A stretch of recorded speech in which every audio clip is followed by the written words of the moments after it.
Recorded Books Incorporated presents an unabridged recording of The Color of Night by David Lindsey, narrated by Paul Hecht. This work is copyrighted 1999 by David Lindsey.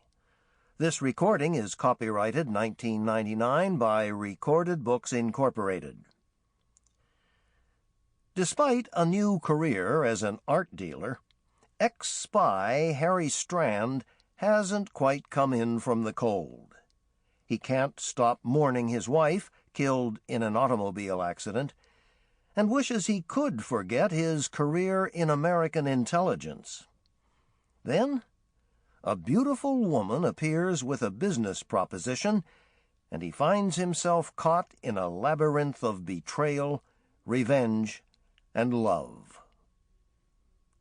And now, The Color of Night. Chapter 1. Venice, Sestieri di Dorsoduro.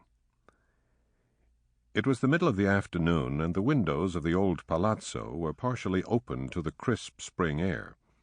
The study, filled with books and artwork obsessively arranged and catalogued and situated, overlooked the narrow canal, and the light that the room received was reflected off the buildings opposite, their weathered colors throwing off pale hues of apricot and lilac, wan ochre and coral and vanilla.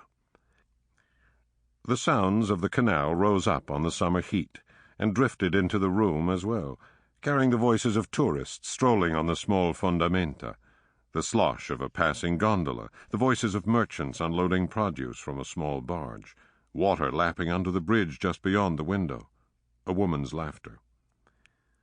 "Just put them here," the German said to the dealer, spreading his arms out over the long refectory table at which he sat, and that he used as a working desk.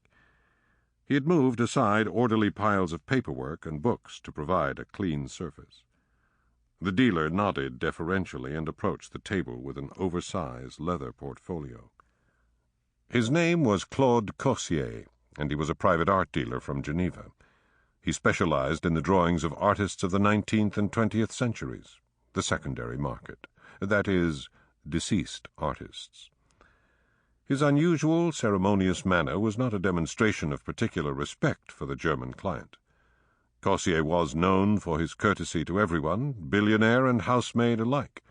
It was said that his manner was a reflection of his lifelong respect for the artwork in which he traded. Cossier put his portfolio on a small marble-topped side table, a step or two from his client, and opened it. He was a large man with big hands that one normally associated with farm workers and laborers, but Cossier's hands were pale and soft, his nails manicured.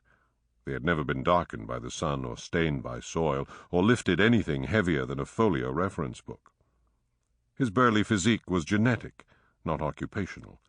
He had been bookish since childhood. Each drawing was enclosed in its own acid-free paper folder to protect it. After opening the first folder, Cossier turned it around and placed it on the table before the German. "First, the Italians you wanted to see?